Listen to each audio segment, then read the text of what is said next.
വരുന്നതാണ് ഹിജ്റ. ഹിജ്റ എന്ന് പറഞ്ഞാൽ കയ്യും വീശിയിട്ട് നമ്മളെ നാടൻ മലയാളത്തിൽ പറഞ്ഞാൽ ഊരമ്മ രണ്ട് കാല് മാത്രം വെച്ചിട്ട് കയ്യും വീശിക്കാൻ പോരുന്നതാണ് ഹിജ്റ. വേറൊന്നുമില്ല, എല്ലാം ഒഴിവാക്കിയിട്ട് പോരാണ്. അങ്ങനെ ഹിജ്റ വന്ന മുഹാജിറാണ് മഹാനായ സയ്യിദുന ഉസ്മാൻ ഇബ്നു അഫ്ഫാൻ റളിയല്ലാഹു അൻഹു. അങ്ങനെ കയ്യും വീശിയിട്ട് മദീനത്ത് വന്നിട്ട് മൂപ്പരെ പരിപാടി എന്താണെന്ന് അറിയുന്നത്, കൊടുക്കന്നെ. മദീനത്തെ പള്ളി ഇന്ന് നിൽക്കുന്ന സ്ഥലം ഉണ്ടല്ലോ, അത് മുഴുവൻ ഉസ്മാൻ റളിയല്ലാഹു അൻഹു. മദീനത്തെ പള്ളി വിപുലീകരിക്കുന്ന സ്ഥലം ഉണ്ടല്ലോ, അതിന്റെ മുറ്റം അതും ഉസ്മാൻ റളിയല്ലാഹു അൻഹു. ജന്നത്തുൽ ബഖീ എന്ന ഖബർസ്ഥാൻ ഉണ്ടല്ലോ, അതിൽ ഉസ്മാൻ റളിയല്ലാഹു അൻഹുവിന്റെ ഖബർ വരെയുള്ള സ്ഥലം ഉസ്മാൻ റളിയല്ലാഹു അൻഹു. അവിടുന്ന് അങ്ങോട്ടുള്ളത് പിന്നീട് മേടിച്ചതാണ്. അങ്ങനെയൊക്കെ ആണെങ്കിലും ഉസ്മാൻ റളിയല്ലാഹു അൻഹു ഒരു ഖബറിന് സ്ഥലം ജന്നത്തുൽ ബഖീയിൽ കൊടുത്തില്ല. അതും അറിയിക്കേണ്ടതന്നെ. മദീനത്തെ പള്ളി നിൽക്കുന്ന സ്ഥലം ഉസ്മാൻ റളിയല്ലാഹു അൻഹു വഖഫാണ്. മദീനത്തെ പള്ളിയുടെ പാർക്കിംഗ് ഉസ്മാൻ റളിയല്ലാഹു അൻഹു വഖഫാണ്. മദീനത്തെ പള്ളിയോട് ചേർന്ന ജന്നത്തുൽ ബഖീ എന്ന ഉസ്മാൻ റളിയല്ലാഹു അൻഹുവിന്റെ ഖബർ നിൽക്കുന്നത് വരെയുള്ള സ്ഥലം ഉസ്മാൻ റളിയല്ലാഹു അൻഹു വഖഫാണ്. അങ്ങനെയൊക്കെ ആയിട്ടും മഹാനായ ഉസ്മാൻ റളിയല്ലാഹു അൻഹുവിന് ഒരു ഖബറിന്റെ സ്ഥലം അന്ന് അനുവദിക്കായിട്ട് ഉസ്മാൻ റളിയല്ലാഹു അൻഹു ജന്നത്തുൽ ബഖീയിലെ പുറത്താണ് അമൽ ചെയ്തത്. പിന്നീട് ആ സ്ഥലം വില കൊടുത്തു വാങ്ങിയിട്ട് പിൽക്കാലത്ത് ജന്നത്തുൽ ബഖീയിൽ ചേർക്കുകയാണ് ചെയ്തത്. അതും അറിയിക്കേണ്ട ആവശ്യമാണ്. യുദ്ധത്തിന് പോകാൻ വേണ്ടി മുസ്തഫ സല്ലല്ലാഹു അലൈഹി വസല്ലം വഅദ് പറയാണ്. സ്വഹാബ യുദ്ധത്തിന് പോകാൻ എല്ലാവരും കാര്യമായി സംഭാവന ചെയ്യണമെന്ന് പറഞ്ഞു. ഉസ്മാൻ റളിയല്ലാഹു അൻഹു എഴുന്നേറ്റ് കൊണ്ട് പറഞ്ഞു, അല്ലാഹുവിന്റെ റസൂലേ, 100 ഒട്ടകങ്ങളും അവർക്ക് ചുമക്കാൻ മാത്രമുള്ള ആയുധങ്ങളും ഞാൻ നൽകാം. 100 ഒട്ടകങ്ങളും അവർക്ക് ചുമക്കാൻ മാത്രമുള്ള ആയുധം ഞാൻ തരാം. 100 ഒട്ടകം എന്ന് പറയാൻ ഒരു കാരണമുണ്ട്. അന്നത്തെ വലിയ എണ്ണ സംഖ്യ 100ആണ്. കണക്കിലെ സംഖ്യ കേട്ടോ, 600 കണക്കുണ്ട്. അതേസമയത്ത് അന്ന് പരമാവധി എണ്ണിയാൽ 100 വരെ ഉണ്ടാകും. പിന്നെ ഒന്നുങ്ങുന്നില്ല. എല്ലാ കാലത്തെയും സംഖ്യ ഒരേമാതിരിയല്ല, വ്യത്യാസമുണ്ടാവും. എല്ലാ കാലഘട്ടത്തിലെയും സംഖ്യ വ്യത്യാസമുണ്ട്. നമ്മളെ പഴയ ഖുലാസത്തുൽ ഹിസാബ് പോലെയുള്ള കിതാബുകളിലൊക്കെ 60ന്റെ കണക്കുണ്ടാവില്ല. എല്ലാ കാലത്തെയും കണക്കുകൾ ഒരുപോലെയല്ല, മൂല്യങ്ങൾ വ്യത്യാസമുണ്ട്. ആ മൂല്യത്തിനനുസരിച്ച് കണക്കും വ്യത്യാസം ഉണ്ടാവും.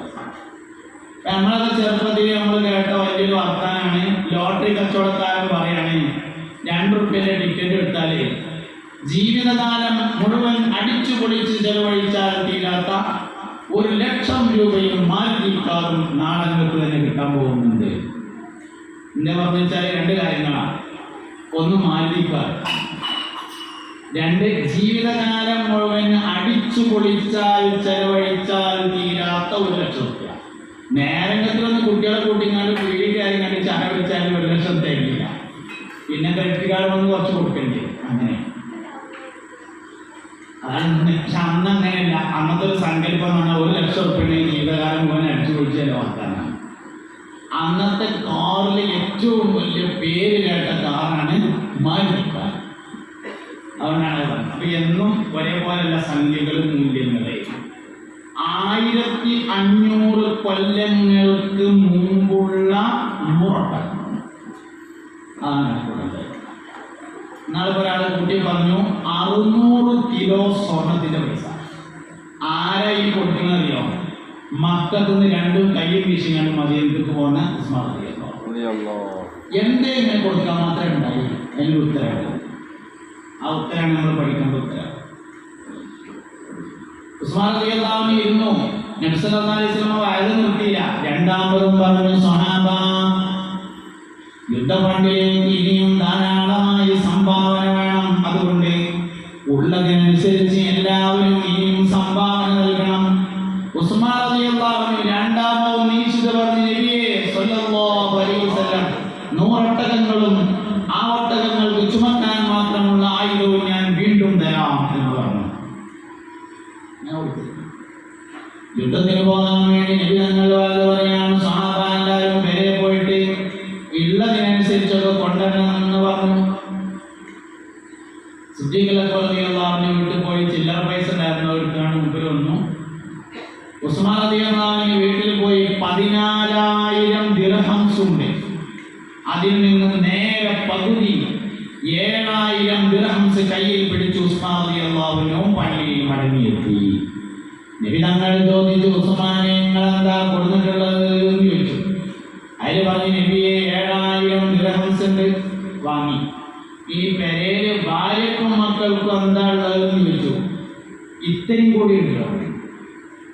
അപ്പൊ തോന്നുന്നു, അല്ലാഹുവേ ഉസ്മാന് ചെലവാക്കിയതിലും വീട്ടിൽ വെച്ചതിലും ബറക്കത്ത് ചെയ്യണേ അല്ലാഹ് തോന്നുന്നു മുത്തുനബി സല്ലല്ലാഹു അലൈഹി വസല്ലം. അബൂബക്കർ സിദ്ദീഖ് റളിയല്ലാഹു അൻഹു അപ്പുറത്തൊക്കെയുണ്ട്. മൂപ്പരോട് ചോദിച്ചു, നിങ്ങൾക്ക് എന്താ ഉള്ളതെന്ന് ചോദിച്ചു. അതിൽ പറഞ്ഞു, നബി എൻ്റെ അടുത്ത് ചില്ലറ പൈസ ഉണ്ട് പറഞ്ഞു. അങ്ങനെയുള്ളത് കൊടുത്തു. അള്ളാഹ് പെരേല് പെണ്ണെ കൂട്ടിയപ്പോൾ എന്താ ഉള്ളതെന്ന് ചോദിച്ചു. അതിൽ പറഞ്ഞു, ഇതിനേക്കാൾ ഹൈറായതുണ്ട്. അപ്പൊ ചോദിച്ചു, അബൂബക്കറെ നിങ്ങളെ പെരേല് ഇതിനേക്കാൾ ഹൈറായി എന്താണുള്ളത് എന്ന് ചോദിച്ചോ. പറഞ്ഞു, അള്ളാന്റെ റസൂലേ ഇതിനേക്കാൾ ഹൈറായി അബൂബക്കറിന്റെ പെരേലുള്ളത് അള്ളാന്റെ റസൂലുമാണ്, വേറൊന്നുമില്ല എന്ന് പറഞ്ഞപ്പോ ഉസ്മാൻ റളിയല്ലാഹു അൻഹു പറഞ്ഞു, ഈ ദുനിയാവിലെ ആരെ തോൽപ്പിച്ചാലും തോൽപ്പിക്കാൻ കഴിയാത്ത ഒരു മനുഷ്യനുണ്ട്, അത് അബൂബക്കർ സിദ്ദീഖാണ്. കാരണം അബൂബക്കർ സിദ്ദീഖ് റളിയല്ലാഹു അൻഹു കൊടുത്ത ചില്ലറ പൈസ പെരയിലുള്ളത് മുഴുവനാണ്. ഉസ്മാൻ റളിയല്ലാഹു അൻഹു കൊടുത്ത 7,000 ദിർഹംസ് പെരയിലുള്ള പകുതിയാണ്. ഈ ദുനിയാവിൽ ആരെയും തോൽപ്പിക്കാൻ കഴിയാത്ത ഒരേ ഒരു മനുഷ്യൻ മഹാനായ സയ്യിദ്നാ അബൂബക്കർ സിദ്ദീഖ് റളിയല്ലാഹു അൻഹു. ആ പ്രത്യേകത എപ്പോഴും സിദ്ദീഖ് എന്തുകൊണ്ട് എന്നതിന്റെ ഉത്തരം സിദ്ദീഖ് റളിയല്ലാഹു അൻഹുവിന്റെ കൂട്ടുകാരൻ മുഹമ്മദ് നബിയാണ് എന്നുള്ളതാണ്. സല്ലല്ലാഹു അലൈഹി വസല്ലം. അൽ മർഉ അലാ ദീനി ഖലീലിഹി, മനുഷ്യൻ അവന്റെ കൂട്ടുകാരന്റെ മതത്തിന്റെ മേൽ ആയിരിക്കും. ആരാ അവന്റെ ചങ്ങായി എന്നുള്ളത് വളരെ പ്രധാനപ്പെട്ട ചോദ്യോത്തരാണ്. സംഘടനാ പ്രവർത്തനം എന്തിനുള്ളതാണ്? നല്ല കൂട്ടുകാരുണ്ടാവാൻ വേറൊന്നുമില്ല. സംഘടനാ മേഖല സംഘടിപ്പിച്ചത് സംഘടനാ പ്രവർത്തനം എന്ന് പറയുന്നത് നല്ല കൂട്ടുകാർക്ക് വേണ്ടിയുള്ളതാണ്. മനുഷ്യൻ അവന്റെ കൂട്ടുകാരന്റെ മതത്തിന്റെ മേലാണ്.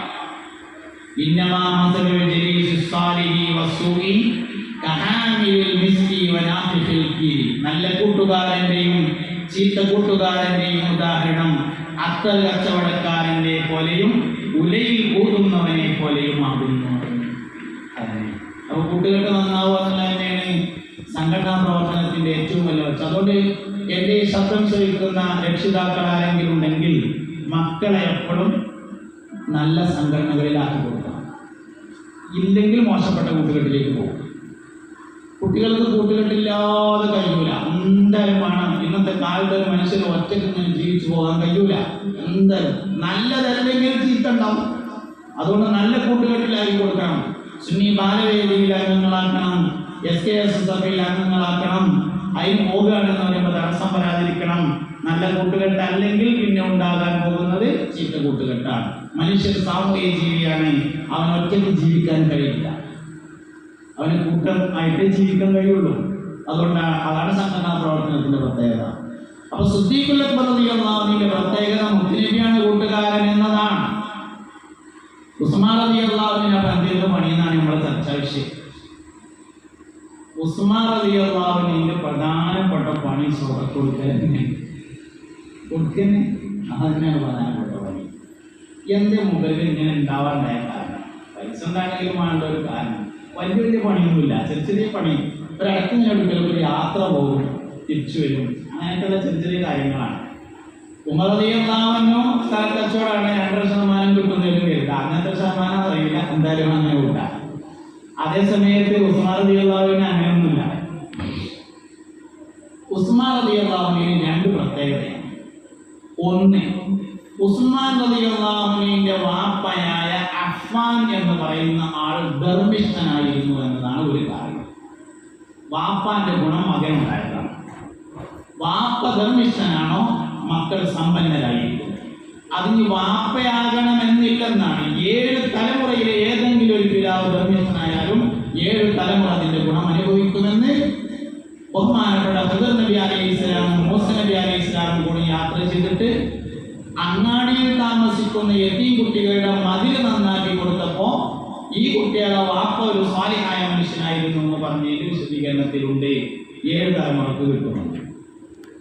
അങ്ങനെ ഒന്നാമത്തെ കാരണം ഉസ്മാൻ റളിയല്ലാഹു അൻഹുവിന്റെ വാപ്പ ഗർഭിഷ്ഠനായിരുന്നു എന്നതാണ്. രണ്ടാമത്തെ കാരണം കൊടുക്കാനുള്ള മനസ്സുണ്ടായതുകൊണ്ട് കൊടുക്കാനുള്ള പൈസ ഉണ്ടായി എന്നതാണ്. കൊടുക്കാനുള്ള മനസ്സുണ്ട്, അപ്പൊ കൊടുക്കാനുള്ള പൈസ ഉണ്ട്.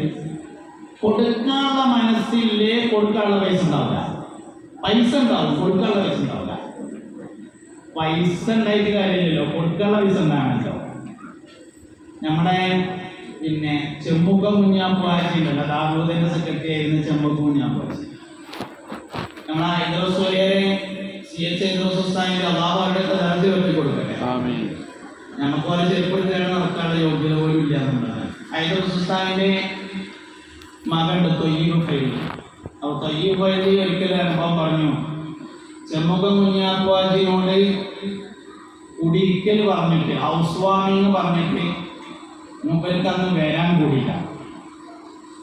അങ്ങനെ പിന്നെ കുറേ ദിവസം കഴിഞ്ഞിട്ട്, കുറേ മാസങ്ങൾ കഴിഞ്ഞിട്ട് ഒരു ദിവസം ചെമ്മുക്ക കുഞ്ഞാപ്പാച്ചി തൊയ്യീബ് വയസ്സിന്റെ കുടിയിരുന്ന വില കാണാൻ വേണ്ടി വരിക. അങ്ങനെ വരുമ്പോൾ കുറേ കാലങ്ങൾക്ക് മുമ്പാണ്. അക്കാലത്ത് 50,000 ഉറുപ്പിക കിട്ടും. ആ കാലത്ത് 50,000 ഉറുപ്പിക കിട്ടും. അപ്പോൾ മുമ്പ് 50,000 ഉറുപ്പിക കിട്ടിയപ്പോൾ ഈ കെട്ട് മാറിയതിട്ടാണോ വെച്ചിട്ടൊന്ന് സംശയം തീർക്കും. ചെമ്പൂർ ഉണ്ടാവാലോ, വേറെ എന്തെങ്കിലും അവസ്ഥ വെച്ചതൊക്കെ മാറിയതാണോ വെച്ചിട്ട്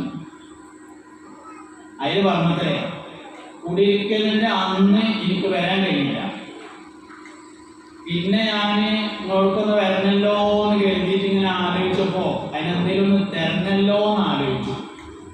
അങ്ങനെ ഞാൻ ഏതായാലും എന്തെങ്കിലുമൊക്കെ ഒന്ന് കൊടുക്കാം എന്ന് കരുതിങ്ങാണ്ട് ഇങ്ങനെ പോരാൻ വേണ്ടി ഇറങ്ങുമ്പോൾ പണ്ടെന്നോ കിട്ടാത്ത 50,000 ഉറുപ്പിക ഒരാൾ കൊടുക്കുന്നപ്പോൾ എനിക്ക് മനസ്സിലായി ഈ പൈസ നിങ്ങൾക്ക് വരാതാണ്. അപ്പോൾ നന്നാണ് പറഞ്ഞു. അതായത് കൊടുക്കാനുള്ള മനസ്സുണ്ടോ കൊടുക്കാനുള്ള പൈസ വരുന്നതാണ് സംഗതി. ഇത് 2 ഉസ്മാൻ റളിയല്ലാഹു അൻഹു ഉണ്ട്. ഒന്ന് ഉസ്മാൻ റളിയല്ലാഹു അൻഹു അഫ്ഫാൻ ധർമ്മിഷ്ഠനാണ് എന്നതാണ്.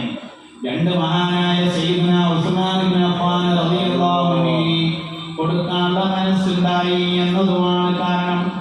വേഗം സമ്പന്നനാവാനുള്ള എളുപ്പവഴി ധർമ്മം ചെയ്യാനുള്ള മനസ്സുണ്ടാവുക. അല്ലെങ്കിലും പൈസ ഉണ്ടാവാനുള്ള പഠിച്ചോനെ കുറെ പൈസ തരണേ അല്ലാന്നല്ല. പൈസ ഉണ്ടാവാനുള്ള എങ്ങനെയാണ്? പൈസ ഉണ്ടാകാനുള്ള പഠിച്ചോനെ അല്ലാഹുവേ ധാരാളം സ്വതത്തെയും സക്കാത്തും കൊടുക്കാൻ എനിക്ക് നീ അവസരം നൽകണമേ അല്ലാഹ്. അങ്ങനെ പൈസ ഉണ്ടാവാനുള്ള നെയ്യത്തും ബക്കറ്റുകളുണ്ട്. സംഘാടകർ പറഞ്ഞ വയറുമായി അതിന് യാതൊരു ബന്ധവുമില്ല. എല്ലാവരും നല്ലോണം വെച്ചു കൊടുക്കണം. അതൊക്കെ വേറെ പറയാന് പറഞ്ഞ വയറുമാറിന് വെച്ച് പറ്റിയാണ്. പക്ഷെ കായ് എല്ലാവരും കൊടുക്കണം. എന്തായാലും അവർക്ക് കുറച്ച് ചിലവൊക്കെ ഉണ്ടാവുമല്ലോ. അപ്പോൾ ആ ചിലവൊക്കെ കിട്ടാവുന്ന തരത്തിൽ നല്ലൊരു നോട്ട് ആ കുട്ടികൾക്ക് അതിലിട്ട് കൊടുക്കുക.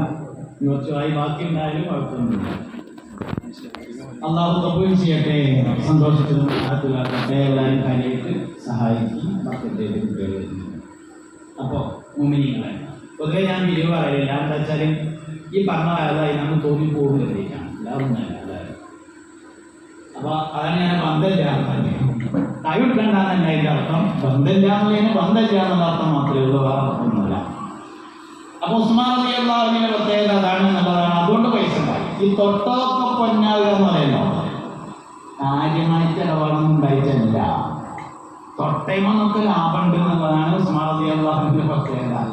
അപ്പോൾ എപ്പോഴെങ്കിലൊക്കെ ഒന്ന് ഞാൻ പോകുകൊണ്ട് വരും, അത്രയ്ക്കുള്ള ചെറിയ ചെറിയ പരിപാടികളുള്ളൂ. പക്ഷേ കാര്യം നല്ലോണമുണ്ട്, കൊടുക്കാനുള്ള മനസ്സുണ്ടെന്ന് തന്നെയാണ് അതിൻ്റെ ഏറ്റവും അടിസ്ഥാനപരമായ കാര്യം. പിന്നെ വാപ്പയായ അഫ്ഫാൻ ധർമ്മിഷ്ഠനായിരുന്നു എന്നതുമാണ്. അപ്പോ സിദ്ദീഖുൽ അക്ബർ റളിയല്ലാഹു അൻഹുവിന്റെ കൂട്ടുകാരനാണ് മുസ്തഫ നബി തങ്ങൾ, അല്ലെങ്കിൽ മുത്തുനബിയുടെ കൂട്ടുകാരനാണ് മഹാനായ സയ്യിദുനാ അബൂബക്കർ സിദ്ദീഖ് റളിയല്ലാഹു. തുണിവ്യാപാരിയാണ് മഹാനായ സിദ്ദീഖുൽ അക്ബർ റളിയല്ലാഹു അൻഹു. ഒരിക്കൽ തുണിക്കച്ചവടത്തിന് പോയി. കച്ചവടത്തിന് നടന്നുകൊണ്ടിരിക്കുന്നതിനിടയിൽ ഒരു ദിവസം രാത്രിയിൽ ഉറങ്ങുമ്പോൾ ഒരു സ്വപ്നം കണ്ടു. ചന്ദ്രൻ ഉദിക്കാത്ത ഒരു ദിവസം പെട്ടെന്ന് ചന്ദ്രൻ ഉദിച്ചു വന്നു.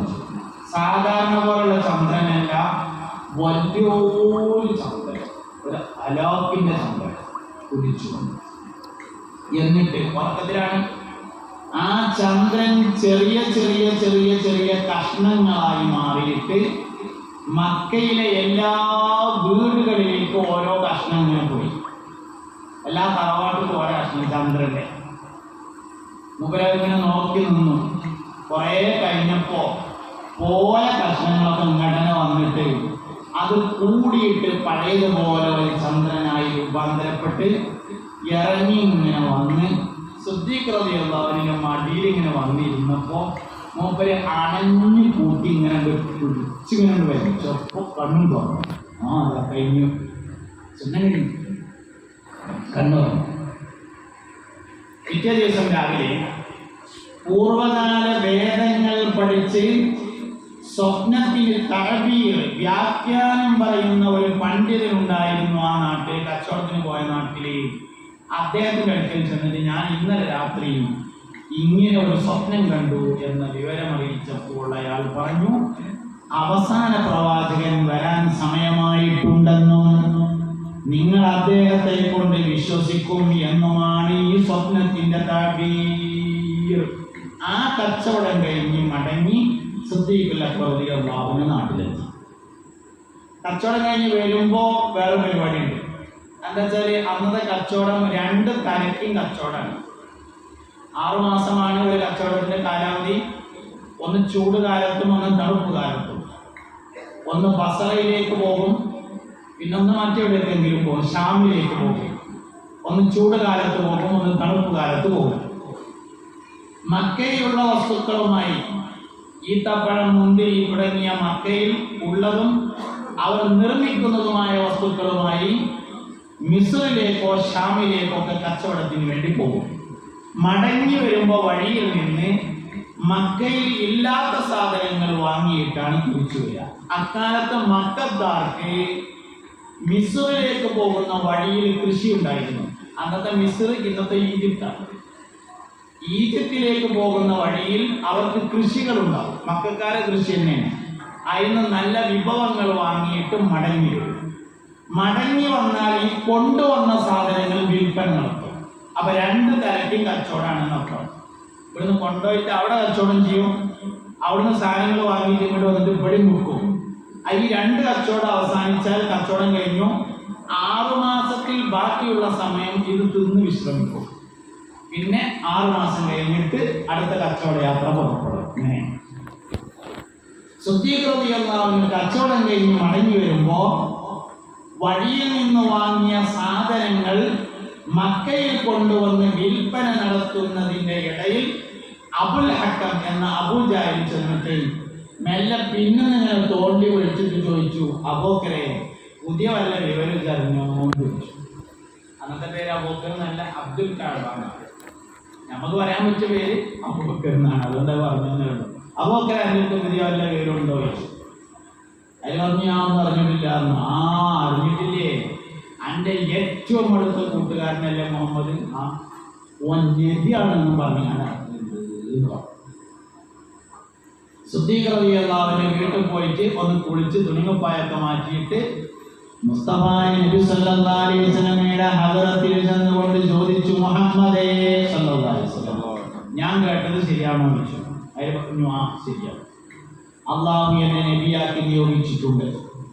എനിക്ക് അള്ളാഹു റബ്ബുൽ ഇസ്സത്ത് ഖുർആൻ ഇറക്കി തന്നിട്ടുണ്ട്.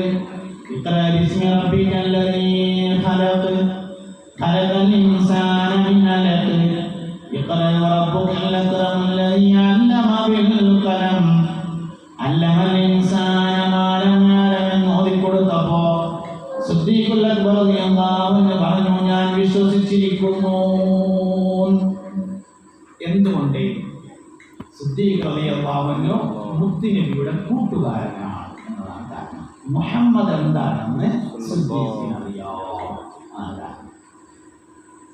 ഖദീജ ബീവി റളിയല്ലാഹു അൻഹ ഒരിക്കൽ പറഞ്ഞിട്ടുണ്ട്, നബിയെ, നിങ്ങളെ അല്ലാഹു സുബ്ഹാനഹു വ തആല നബിയാക്കി നിയോഗിക്കുന്നതിന്റെ 5 വർഷങ്ങൾക്ക് മുമ്പ് നിങ്ങൾ നബിയാണെന്ന് എനിക്ക് മനസ്സിലായിട്ടുണ്ടായിരുന്നു. സയ്യിദത്തുന ഖദീജ റളിയല്ലാഹു അൻഹാ. ഖദീജ ബീവിനെ മാത്രം പഠിച്ചാല് മുസ്തഫ നബി തങ്ങളുടെ വിവാഹവുമായി ബന്ധപ്പെട്ട എല്ലാ സംശയവും തീരുന്ന ഖദീജ ബീവിനെ മാത്രം പഠിച്ചാൽ മതി. മുസ്തഫ നബി തങ്ങൾ സല്ലല്ലാഹു അലൈഹി വസല്ലമ തങ്ങൾ നബിയായി നിയോഗിക്കുന്നതിന്റെ 5 വർഷങ്ങൾക്ക് മുമ്പ് നിങ്ങൾ നബിയായി എനിക്ക് മനസ്സിലായിട്ടുണ്ടായിരുന്നു എന്ന് സയ്യിദത്തുന ഖദീജ റളിയല്ലാഹു അൻഹ പറഞ്ഞു. അതാണ് സംഗതി. അപ്പോൾ നബി സല്ലല്ലാഹു അലൈഹി വസല്ലം തങ്ങളുടെ കൂട്ടുകെട്ടായിരുന്നു. അതുകൊണ്ട് തന്നെ എല്ലാ കാര്യത്തിലും നബിയുടെ ഒപ്പമുണ്ട് സല്ലല്ലാഹു അലൈഹി വസല്ലം. നബി സല്ലല്ലാഹു അലൈഹി വസല്ലം തങ്ങൾക്ക് ഹിജ്റ പോകണമെന്ന താല്പര്യമുണ്ട്. അല്ലാഹുവിന്റെ അനുമതിക്ക് വേണ്ടി കാത്തു നിൽക്കുകയാണ്. ഖുറൈശികൾ കൊല്ലാൻ പ്ലാൻ ചെയ്തു. ദാറുൽ അർഖമിൽ അവർ യോഗം ചേർന്നു. ദാറുൽ നദ്വയിൽ അവർ യോഗം ചേർന്നു. നബി സല്ലല്ലാഹു അലൈഹി വസല്ലമയെ കൊല്ലാൻ പ്ലാൻ ചെയ്തു. പക്ഷേ ആര് കൊല്ലും എന്നതൊരു തർക്കമായി.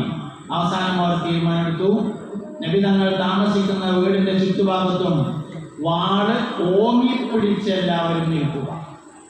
ഏത് വാതിലിലൂടെ ഏത് ഭാഗത്തൂടെയാണോ നബി പുറത്തേക്ക് വരുന്നത്, ഏത് വാതിൽ എന്ന് പറയുമ്പോൾ നമുക്ക് തോന്നും കുറെ വാതിലുണ്ടായിരുന്നു. അതായത് ഇതിങ്ങനെ മറച്ചിട്ട സംഗതിയാണല്ലോ, ഏക്കൂടി പുറത്തേക്ക് വരും. ഈ വാതിൽ പറഞ്ഞ സാധനം എല്ലായ്പ്പോഴും പുറത്തേക്ക് വരാൻ പറ്റും. ഇങ്ങനെ ഈത്തപ്പനന്റെ പോലെ ഇങ്ങനെ തൂക്കിയൊരു സംഭവമാണല്ലോ. എല്ലാവർക്കും വാതിൽ തന്നെയാണ്. എവിടെ വാതിലുള്ളത് അല്ലെങ്കിൽ എവിടെ വാതിലില്ലാത്തത് എന്ന് പറഞ്ഞാൽ ആരമായിട്ട് സാധനം. അതുകൊണ്ടാണ് എല്ലാവർക്കും ഇങ്ങനെ വാളിൽ ഊരി പിടിച്ചിട്ട് നിൽക്കുന്നത്. ആ രാത്രിയിലാണ് ഹിജ്റ പോകാൻ വേണ്ടി സയ്യിദുനാ ജിബ്രീൽ അലൈഹിസ്സലാം വരുന്നതും നബി സല്ലല്ലാഹു അലൈഹി വസല്ലം തങ്ങൾക്ക് അനുമതി നൽകുന്നതും. നോക്കുമ്പോൾ കൊല്ലാൻ വേണ്ടിയിട്ട് ആൾക്കാർ വന്നിട്ട് വട്ടത്തിരിങ്ങനെ നിൽക്കുകയാണ്. ജിബ്രീൽ അലൈഹിസ്സലാമിന്റെ നിർദ്ദേശത്തെ തുടർന്ന് സൂറത്ത് യാസീൻ പാരായണം ചെയ്തു. ഒരു പിടി മണൽ വാരിയിട്ട് അതിലേക്ക് ഊതിയിട്ട് നബി തങ്ങൾ മുകളിലേക്ക് എറിഞ്ഞപ്പോ എല്ലാവരുടെയും കണ്ണിൽ അത് പറ്റി. അവരിങ്ങനെ കണ്ണ് ശരിയാക്കുന്നതിന്റെ ഇടയിൽ കൂടെ നബി തങ്ങൾ പുറത്തു കടന്നു. സല്ലല്ലാഹു അലൈഹി വസല്ലം. അലി റളിയല്ലാഹു അൻഹു ഉണ്ടായിരുന്നു.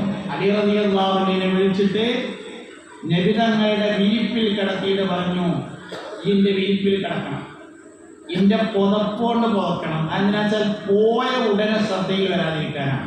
കുറച്ച് കഴിഞ്ഞാൽ എന്തായാലും അറിയും. പോയ ഉടനെ നോക്കുമ്പോൾ ആ പുതപ്പും അതിൻ്റെ ഉള്ളിൽ ആരോ ഒരാളും ഉണ്ട് എന്നുള്ളത് തോന്നാൻ വേണ്ടിയിട്ടാണ് അങ്ങനെ ചെയ്യാം. ഒക്കെ ജിബ്രീലിന്റെ നിർദ്ദേശമാണ് അലൈഹിസ്സലാം. അങ്ങനെ അലി റളിയല്ലാഹു അൻഹു ഈ സമർപ്പണമാണല്ലോ, അല്ലെങ്കിൽ അലി റളിയല്ലാഹു അൻഹു അപ്പൊ കടക്കാൻ തയ്യാറാവില്ലല്ലോ. 1,24,000 അമ്പിയാക്കൾ വന്നിട്ടുണ്ട്.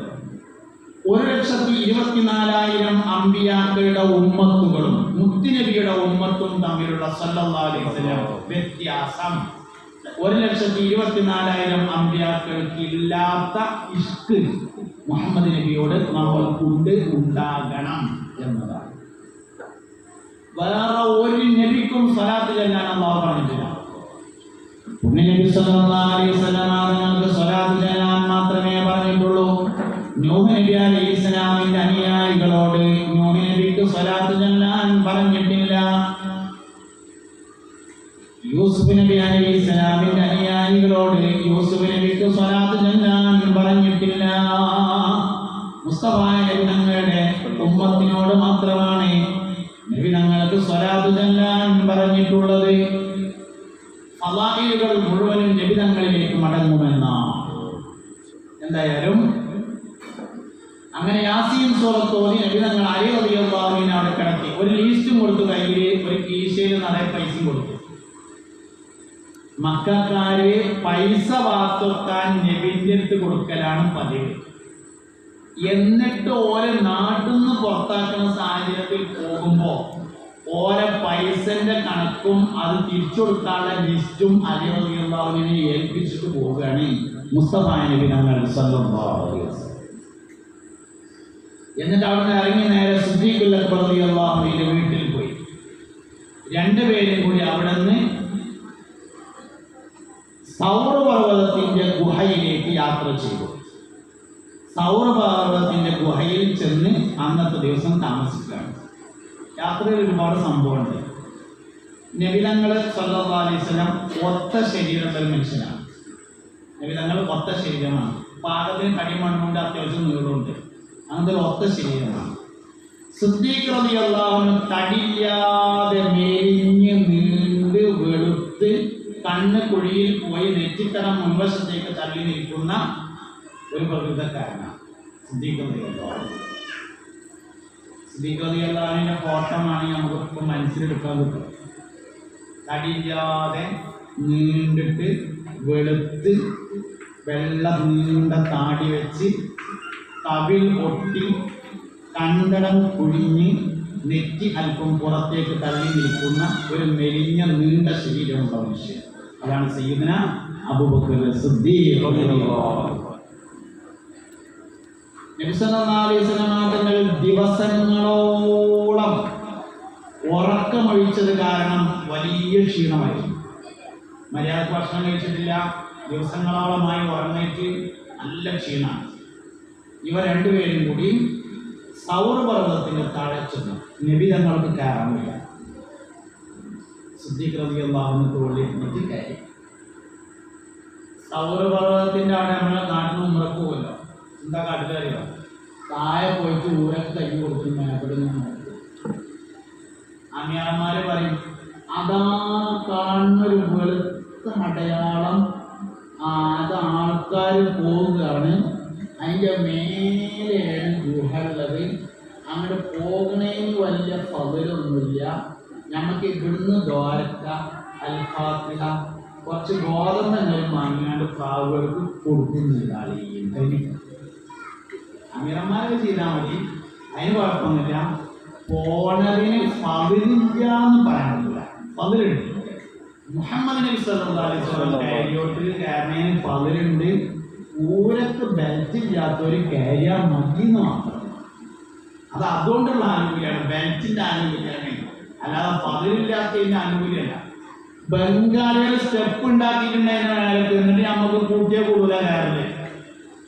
ജബലിന്നൂറിനൊക്കെ പിന്നെയും കയറും, ജബലിന്നൂറിനൊക്കെ പിന്നെയും കയറി വെക്കും. അതിന്റെ ഇരട്ടി കൂട്ടിയാൽ മതി. അതാണ് സൗർ ഗുഹ. എന്നിട്ട് അവിടേക്ക് സിദ്ദീഖ് റളിയല്ലാഹു അൻഹു എന്ന മെലിഞ്ഞ ശരീരപ്രകൃതമുള്ള ആൾ മുസ്തഫ നബി സല്ലല്ലാഹു അലൈഹി വസല്ലമയെ തോളിലെത്തിയിട്ട് കയറണമെങ്കിൽ ഇഷ്കിന്റെ ഊക്കൊണ്ട് മാത്രമേ നടക്കുള്ളൂ, അല്ലാതെ കെൽപ്പുണ്ട് നടക്കൂല. കെൽപ്പുണ്ട് നടക്കൂല. ഇഷ്കിന്റെ, ഈ ഉമ്മത്തിന്റെ ഏറ്റവും വലിയ ശക്തി ഇഷ്കാണ്. മുസ്തഫ നബി തങ്ങളോടുള്ള ഇഷ്കാണ് നമ്മുടെ ഏറ്റവും വലിയ ശക്തി. നമ്മൾ പണമക്കായ ആൾക്കാരൊക്കെ ഏറ്റവും കൂടുതൽ പൈസ ലോകത്തിറക്കില്ല ഒരു മതത്തിനാണോ? പെരുന്നാളിനേക്കാൾ, ബദരീങ്ങളാണ്ടിനേക്കാൾ, ഒമാൻ ഉത്സവത്തിനേക്കാൾ, മദ്രസന്റെ വാർഷികത്തേക്കാൾ ഏറ്റവും കൂടുതൽ പൈസ ചെലവാക്കുക റബീഉൽ അവ്വൽ മതത്തിനാണ്. അത് റബീഉൽ അവ്വൽ 12 ആയാൽ പിന്നെ ഒരു 100 കൊടുക്കുന്നുണ്ടാവില്ല.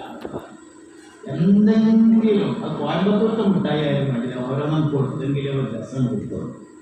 റബീഉൽ അവ്വൽ ആകുമ്പോൾ കോയമ്പത്തൂരിന് കുറേ മിഠായി വരും, എന്നാലും ഒരു രസം ഉണ്ടാവില്ല, അത് കൊടുത്തിരിക്കും. അങ്ങനെയാണ്. അപ്പോ കുട്ടികളിങ്ങനെ നബിദിന പരിപാടിക്ക് പാട്ടും പ്രസംഗമൊക്കെ നടത്തുകയാണ് സ്റ്റേജിൽ.